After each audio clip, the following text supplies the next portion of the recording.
Muy buenas noches, un placer nuevamente podernos encontrar a través de este video. Es una alegría que podamos compartir juntos la palabra de Dios en esta noche y espero que hayas podido orar y hayas podido hacer los pedidos generales y también los pedidos particulares. Es muy importante que todos juntos nos podamos reunir para orar en esta noche. Vamos a compartir la palabra de Dios y en esta oportunidad vamos a seguir estudiando y leyendo el libro de 2 Samuel. Ya estamos en el capítulo 19 y el título del mensaje de hoy es "Con Dios es mejor arrepentirse". Cuando se trata de tratar con Dios es mejor acudir al arrepentimiento. ¿Sí? Vamos a ver una historia. Quiero ponerte en contexto. Por supuesto no vamos a leer el texto, es muy extenso, pero sí te quiero poner en contexto muy rápido de qué es lo que estamos viendo. Recordarás, si has escuchado los últimos mensajes, que estamos viendo el momento donde hubo una rebelión en el reinado de David.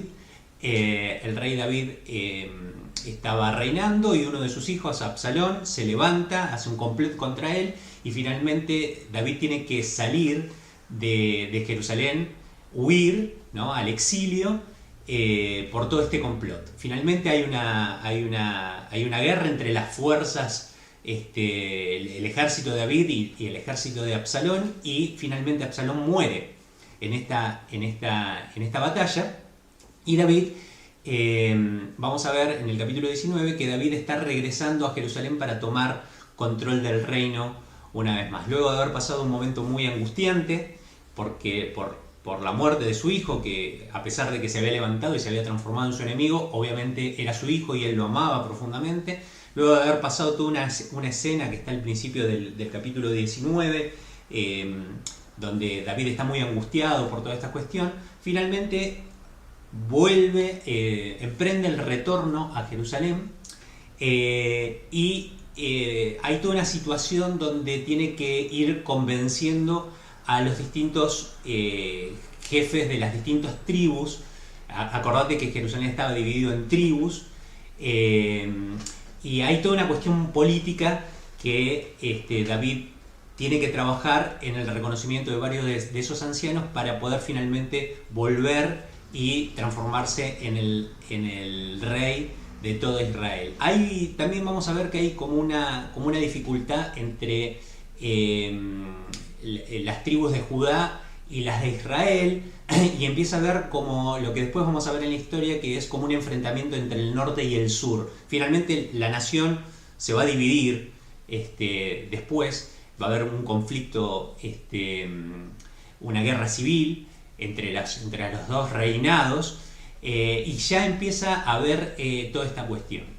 Pero lo importante de esta situación, él tiene que regresar. Para regresar tiene que cruzar el río Jordán, y vamos a leer un momento donde al cruzar el río Jordán muchas personas vuelven a reconocerlo como rey. Entre ellos está una persona que se llama Simi, que era una persona que cuando él estaba saliendo de Jerusalén porque lo estaba persiguiendo su hijo, este señor Simi lo había insultado de tal manera que algunos de los capitanes que estaban con David habían querido matarlo, y él, en su momento de tanta angustia, decidió no pasarlo por las armas a este Simi, sino que dejar pasar su ofensa. Pero cuando regresa se encuentra con este hombre que se arrepiente de haberlo insultado, de haberlo maldecido, y a pesar de que otra vez alguno de sus generales lo quiere matar, vamos a ver una situación donde David muestra el corazón de Dios. Una vez más muestra el corazón de Dios y perdona a esta persona.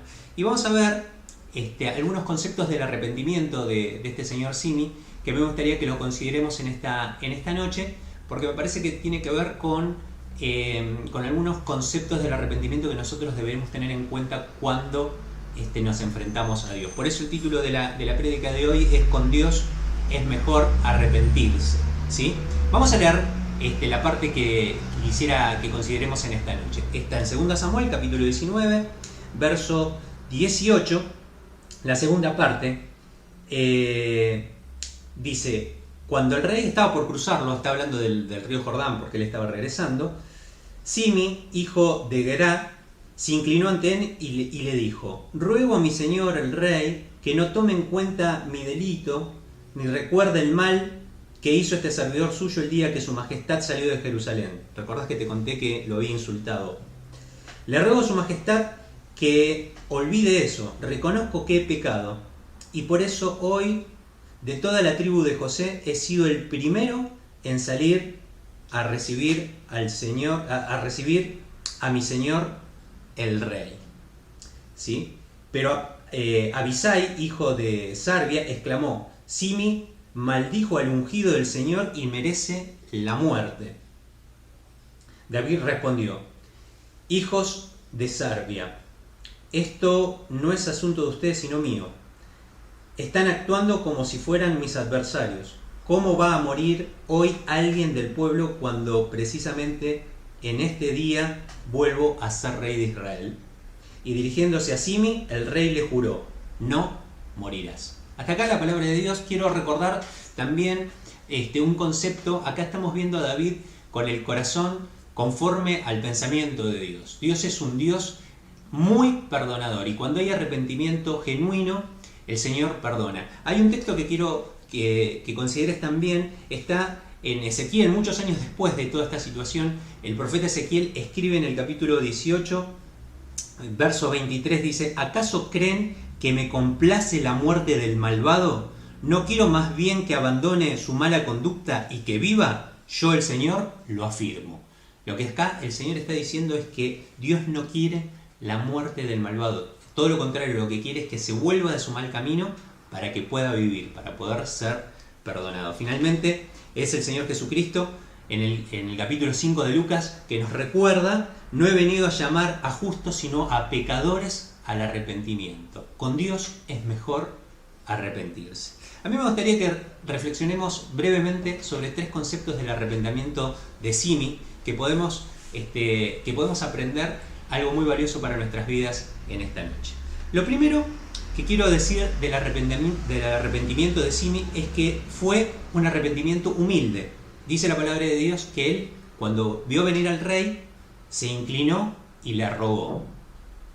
Fue humilde, le reconoció como rey, él se inclinó y le rogó. La segunda cosa que quiero mencionar respecto del arrepentimiento de Simi es que fue honesto. ¿Sí? Él dice: reconozco que he pecado. Él reconoció que había pecado contra el rey. La tercera cosa que quiero hacer foco en el arrepentimiento de Simi es que fue un arrepentimiento activo. Dice: he sido el primero de la tribu de José en bajar a recibir al rey. ¿Sí? No solamente se arrepintió, no solamente lo expresó, sino que fue al encuentro del rey.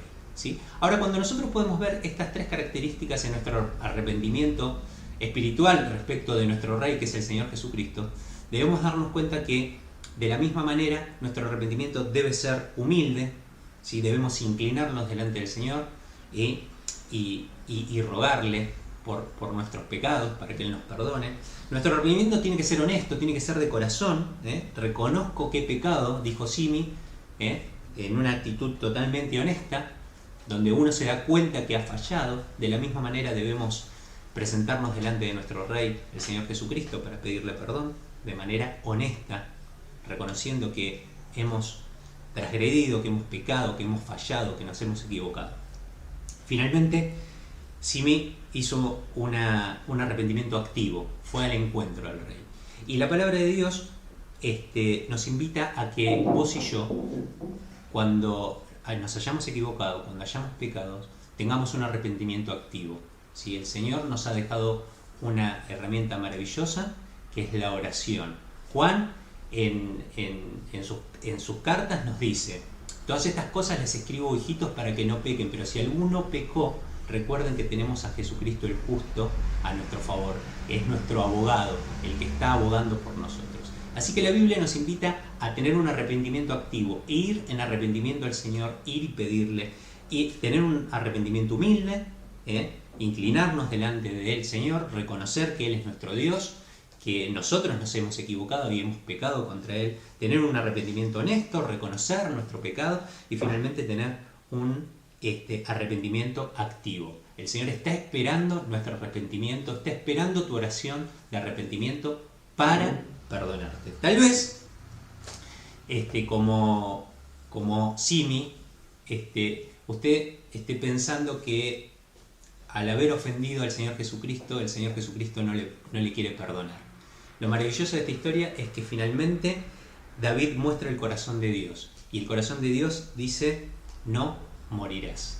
Te quiero perdonar. No he venido a llamar a justos, sino a pecadores al arrepentimiento. Es lo que nos invita el Señor Jesucristo a recordar, a pensar y a vivir como una realidad en nuestra vida. No importa el nivel de nuestras transgresiones, no importa, como siempre digo, qué tan bajo hayamos caído, el Señor está esperando que nuestro arrepentimiento sea humilde, honesto y activo. Así que con Dios es mejor arrepentirte. Yo no quiero la muerte del malvado, dice el Señor. Yo quiero que se transforme, que se vuelva de su mal camino y que vuelva a mí y que viva. Así tal cual ha dicho David, no morirás. El Señor Jesucristo celebra cada vez que un pecador como vos y yo venimos al arrepentimiento. Muchísimas gracias por escucharnos. Que el Señor te bendiga y muy buenas noches.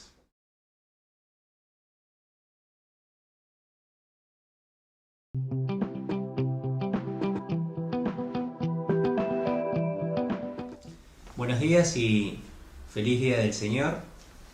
Es una alegría que juntos hayamos podido ya celebrar la Cena del Señor y espero que lo hayas podido disfrutar tanto como lo hemos disfrutado por aquí también. Qué bueno es que podamos volvernos a encontrar con la oportunidad de considerar la palabra de Dios, ver qué es lo que la palabra de Dios tiene para nosotros en este día. Y el pasaje que quiero que compartamos en este día tiene que ver con el final del libro de los Hechos. Hoy vamos a terminar de ver el libro de los Hechos, vamos a considerar el capítulo 28 y el título del pasaje, del mensaje de esta mañana tiene que ver con testificar del Señor. Vamos a hablar de la testificación del Hijo de Dios respecto de su Señor, del Señor Jesucristo, y cómo cada uno de nosotros tenemos la obligación con el Señor, la obligación moral y la obligación de amor con el Señor de predicar su Evangelio, y vamos a tratar de ver en la última escena del libro de los Hechos algo que podamos considerar y que podamos aprender respecto de testificar del Señor. Así que te quiero contar que el libro de los Hechos termina finalmente con, probablemente ya venga siguiendo las prédicas al respecto de este tema, pero te quiero poner en contexto para que puedas recordar qué es lo que está pasando. Finalmente Pablo está en el medio de un proceso judicial, lo están llevando preso a Roma para ser juzgado por la más alta alcurnia del Poder Judicial. Él apeló al emperador, el emperador va a ser parte de un proceso judicial por un problema que tuvo en Jerusalén y que refiere justamente a su fe en el Señor Jesucristo. Muchos teólogos y estudiosos de la palabra de Dios dicen que finalmente Pablo pudo haber pasado dos cosas, que no relata el libro de los Hechos, porque termina el libro de los Hechos diciendo que él finalmente llega a Roma después de haber pasado por una tempestad en ese viaje y demás, y haber estado en distintos lados, en una isla, y finalmente llega a Roma y lo tienen preso durante 2 años, esperando de que finalmente el juicio tenga audiencia para el juicio. Muchos dicen que finalmente Pablo murió luego de ese juicio ahí en Roma. Otros dicen que finalmente el juicio nunca se concretó. La Biblia no dice, el libro de los Hechos no relata finalmente qué pasó con el juicio. Simplemente dice que él llega a Roma y está durante 2 años esperando que le den audiencia para el juicio. Y muchos otros piensan que finalmente el juicio no se llevó a cabo por falta de pruebas, porque en definitiva no había pruebas contra él. Así que nos quedaremos con la incógnita histórica de qué pasó finalmente en Roma, pero lo concreto es que durante esos 2 años que él está preso en una prisión domiciliaria, porque tampoco es que está encarcelado en una cárcel, sino que finalmente le dan la prisión domiciliaria, si se quiere, y él alquila una casa y con una guardia del ejército romano, se pone a predicar el Evangelio. Eso es concretamente lo que hace. Y lo maravilloso de todo esto es que aún en una circunstancia muy complicada, el Señor finalmente le concede lo que él quería, es que finalmente visitar Roma para predicar el Evangelio, pero en una situación bastante diferente a la que él hubiese deseado. Obviamente él nunca pensaba o nunca pensó en llegar a Roma encarcelado, encadenado, y Dios tiene otros propósitos. Pero finalmente lo que sucede es que él llega a Roma y durante 2 años puede predicar el Evangelio. Y así termina el libro de los Hechos. Y a mí me gustaría que reparemos en la última prédica de Pablo, y que rescatemos algunas reflexiones de qué es lo que pasa cuando predicamos el Evangelio. Y me parece que sería bueno que lo podamos considerar todos juntos en esta mañana. El pasaje que vamos a considerar está en el capítulo 28 del libro de los Hechos, y los versículos que vamos a leer son el 23 y el 24. Dice así la palabra de Dios. Señalaron un día para reunirse con Pablo y acudieron en mayor número a la casa donde estaba alojado. Desde la mañana hasta la tarde estuvo explicándoles y testificándoles acerca del reino de Dios y tratando de convencerlos respecto de Jesús, partiendo de la ley de Moisés y de los profetas. Unos se convencieron por lo que él decía, pero otros se negaron a creer. Bueno, finalmente después hay una discusión entre los judíos que lo estaban escuchando, y él los reta diciéndoles, bueno, finalmente tenía razón el profeta cuando decía que mi pueblo es un pueblo duro de cerviz, y que tenían el corazón endurecido y los ojos cegados para no ver lo que Dios decía, para no escuchar lo que Dios decía, los oídos tapados, que por ese motivo finalmente Dios había decidido también llevar la salvación a los gentiles, a los no judíos. Y hay toda una revuelta. Finalmente termina así el libro de los Hechos y no tenemos mucho más información que eso. Pero a mí me gustaría sacar 3 reflexiones respecto de esta última prédica que hace Pablo en medio de los judíos en Roma. La primera reflexión que yo quiero sacar es que el testificar del Señor Jesucristo se requiere aún en las situaciones más incómodas. En las situaciones más incómodas es cuando el Señor va a requerir de vos y de mí que nosotros testifiquemos del Señor Jesucristo. Pablo no estaba en la situación más cómoda. De hecho, estaba preso en una ciudad que no era la de él, no conocía a mucha gente, estaba con un guardia en la puerta. Sin embargo, él se las arregló para poder testificar del Evangelio. Y la mayoría de las veces, usted y yo, hermano, vamos a estar en problemas y vamos a estar en dificultades y acudimos a la tentación de decir, bueno, no es el mejor momento para predicar, yo tengo problemas, estoy con otras cosas, los problemas de mi vida son muy grandes y entonces yo no me puedo dedicar a hablar del Evangelio. Bueno, esta no es la situación de Pablo y no es la situación deseada por Dios para usted y para mí. Cualquiera sea la circunstancia, usted y yo debemos dar testimonio de nuestro Señor Jesucristo. Se requiere del Hijo de Dios que aún en las situaciones más incómodas testifique de su Señor. ¿Sí? Eso es una importantísima reflexión para hacer a cada uno de nosotros, porque yo estoy seguro que cualquiera de nosotros podemos escribir una larga lista de los motivos por los cuales no tenemos tiempo ni de dedicarnos a la obra del Señor, ni de trabajar para el Señor, ni de testificar, porque estamos ocupados, porque la cuarentena, porque tenemos problemas en el trabajo, porque tenemos que hacer la tarea con los chicos, porque las tareas domésticas, por la circunstancia que sea, que nos complica, nos saca tiempo para hacer lo que tenemos que hacer para el reino de Dios. Sin embargo, del Hijo de Dios se va a requerir que en los momentos más incómodos testifique del Señor. Segunda reflexión que quiero hacer al respecto es que predicar el Evangelio, testificar del Hijo de Dios, implica necesariamente un esfuerzo y un acto de amor por quien predica. ¿Sí? Se va a manifestar que es necesario que hagas un esfuerzo por predicar el Evangelio. Y ese esfuerzo que vos hagas va a implicar necesariamente un acto de amor. Vos fíjate que Pablo dice que desde la mañana hasta la tarde estuvo explicándoles. Les dedicó tiempo, la mañana, la tarde. ¿Cuánto tiempo me querés escuchar? Yo te voy a contar. Estuvo explicándoles y testificándoles acerca del reino de Dios y tratando de convencerlos acerca de Jesús. Es decir, que él dedicó tiempo, dedicó esfuerzo, y eso implica necesariamente un acto de amor. Quien predica está demostrando el amor de Dios hacia el perdido.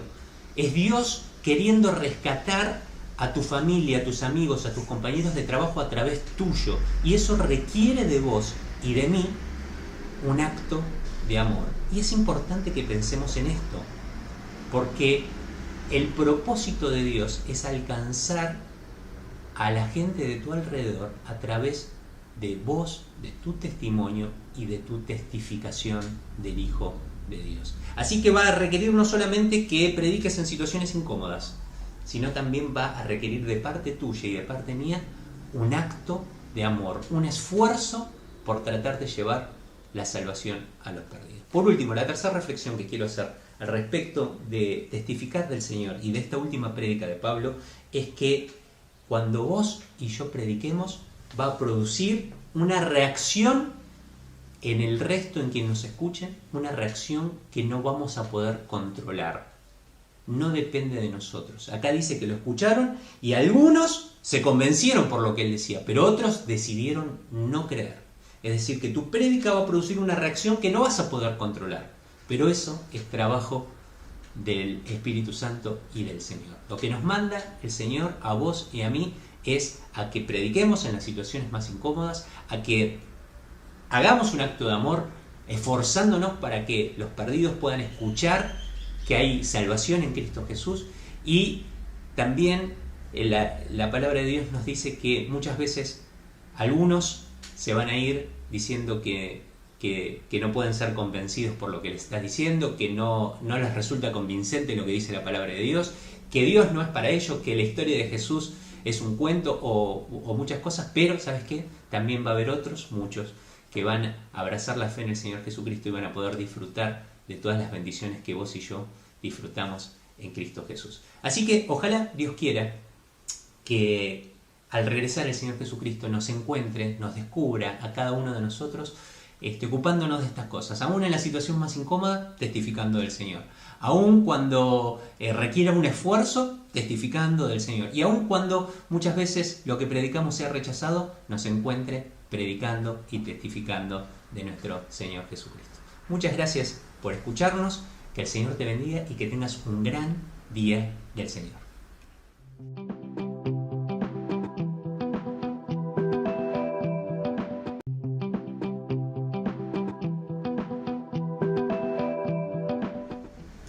Buenas noches, que Dios te bendiga.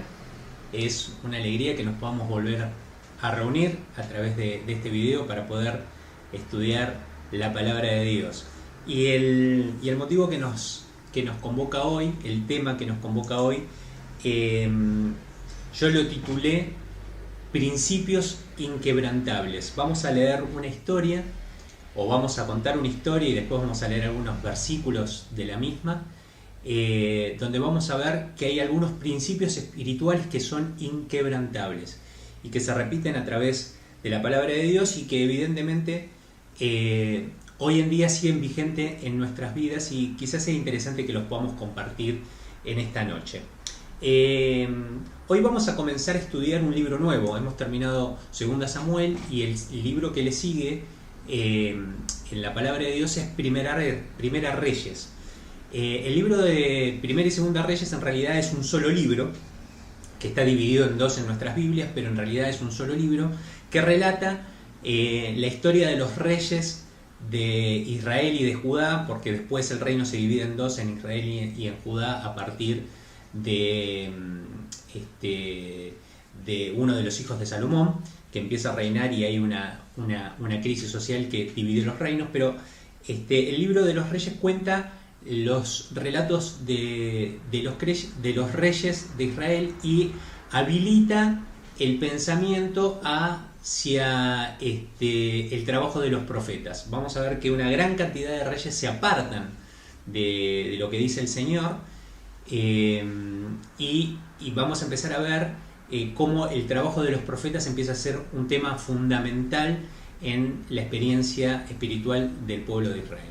Pero el libro de Primera Reyes comienza con un David que ya está anciano, ya está a punto de morir, y va a suceder el trono. Él había prometido, le había prometido a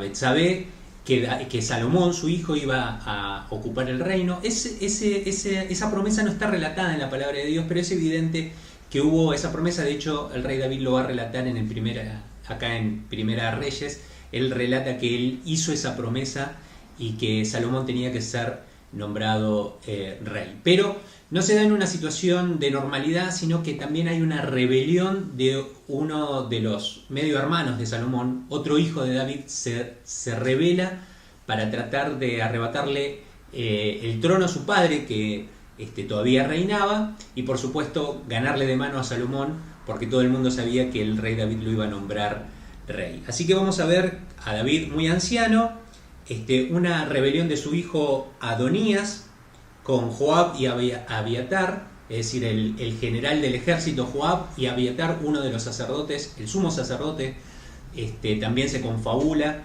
contra David.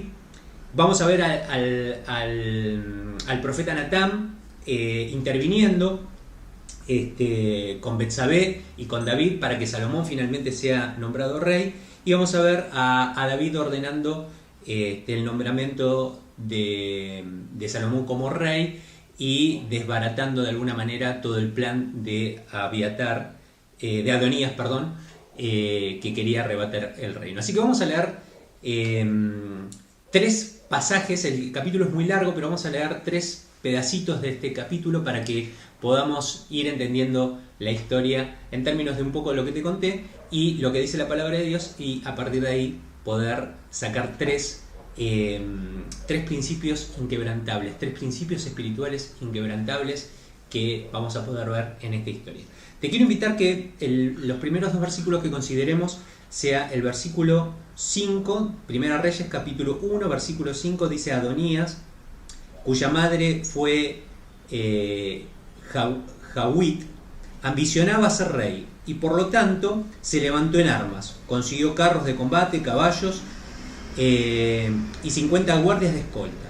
Adonías era más joven que Absalón y muy bien parecido. Como David su padre nunca lo había contrariado ni le había pedido cuentas de lo que hacía, Adonías se confabuló con Joás, hijo de Sarvia, y con el sacerdote Abiatar, y estos le dieron su apoyo. Ahí vemos un intento de golpe de estado de uno de los hijos de David. Este señor lo que hace es junta a un ejército y hace una gran ceremonia donde invita a comer a todo el mundo, digamos, a todo digamos, la alta alcurnia del reino, y había dejado de lado a los que no le convenían. Entre ellos estaba otro sacerdote que se llamaba Sadoc, estaba el profeta Natán y otros que habían quedado afuera de esa ceremonia. Y es cuando el profeta Natán le advierte a David que Adonías se estaba levantando en armas contra él.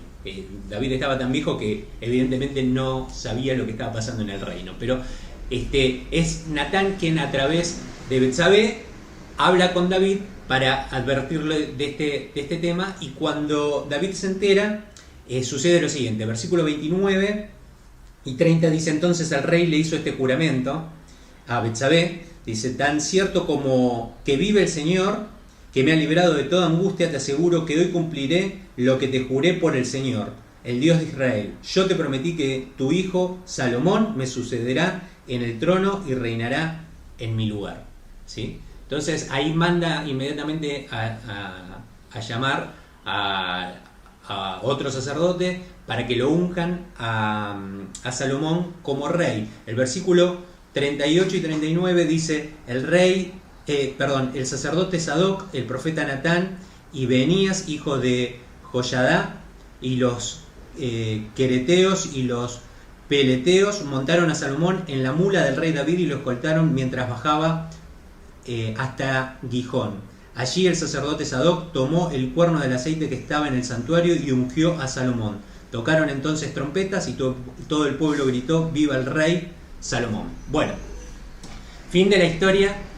Cuando Adonías se entera de que Salomón finalmente fue coronado rey, se le empieza a desarmar, a desbaratar todo el plan que él tenía, y finalmente él se encierra en el santuario del Señor y se aferra a los cuernos del altar, pidiendo misericordia, y finalmente el rey Salomón, ya nombrado rey, hace un acto de misericordia con él y le perdona la vida, aunque después vamos a ver que en los capítulos siguientes hay un problema entre Salomón y Adonías, y finalmente Salomón manda a matar, a ejecutar a Adonías por toda la rebelión que estaba haciendo. Pero bueno, yo quisiera que observemos en este pasaje, en esta historia, tres principios inquebrantables, tres principios espirituales inquebrantables que se dan en la historia y también en nuestra vida. Lo primero que yo noto acá es que Adonías se exaltó a sí mismo. Dice que él ambicionaba ser rey, entonces fue y juntó armas y juntó gente y se autonombró rey. Estaba bien sabido en el pueblo de Dios que quien elegía al rey era Dios. Y cualquiera que se opusiera a una elección de parte de Dios se lo consideraba como una rebelión contra Dios. Dios lo consideraba como una rebelión. Es decir que Adonías, lo que hizo fue se exaltó a sí mismo. Y el principio espiritual que él quebranta es que Dios resiste a los soberbios.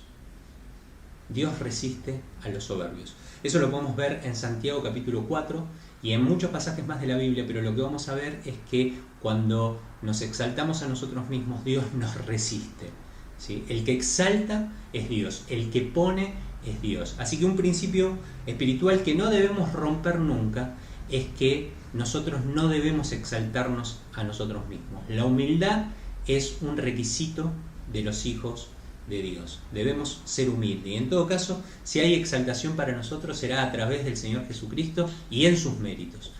Así que quien se exalta a sí mismo será rechazado por el Señor. Absalón quebrantó este principio, el principio espiritual de la humildad. La segunda cosa que yo veo es otro principio espiritual que se da aquí, es que se da en David. David, una vez más, vuelve a tener un problema con uno de sus hijos. Un hijo de él vuelve a levantarse en armas con intención de derrocarlo y, si puede, matarlo, con tal de ocupar el lugar que él tenía. Y acá el principio que vemos es que David cosechó su siembra. Si vos lees de vuelta los pasajes que acabamos de leer, vas a ver que en el versículo 6 dice: Adonías era más joven que Absalón y muy bien parecido. Como a David su padre nunca lo había contrariado ni le había pedido cuentas de lo que hacía, Adonai se confabuló.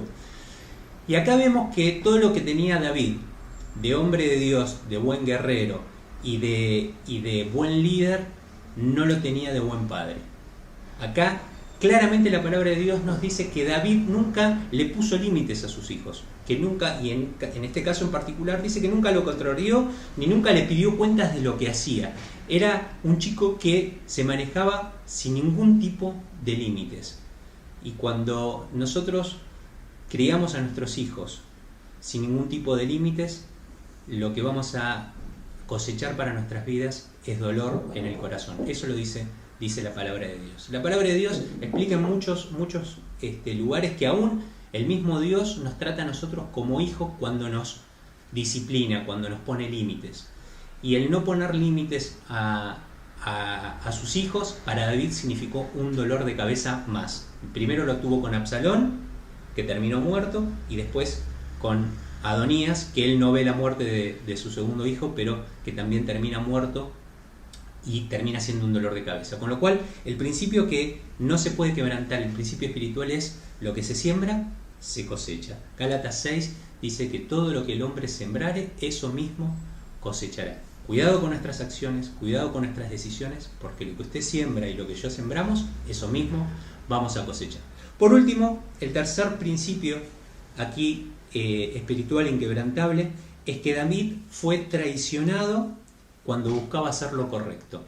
Él había escuchado a Dios, Dios le había dicho que Salomón tenía que ser el próximo rey, y él estaba decidido a avanzar con el plan que Dios le había marcado. Sin embargo, cuando él estaba decidido a hacer lo correcto, personas de mucha confianza de él, personas que habían estado mucho tiempo con él, que lo habían apoyado durante mucho tiempo, deciden traicionarlo.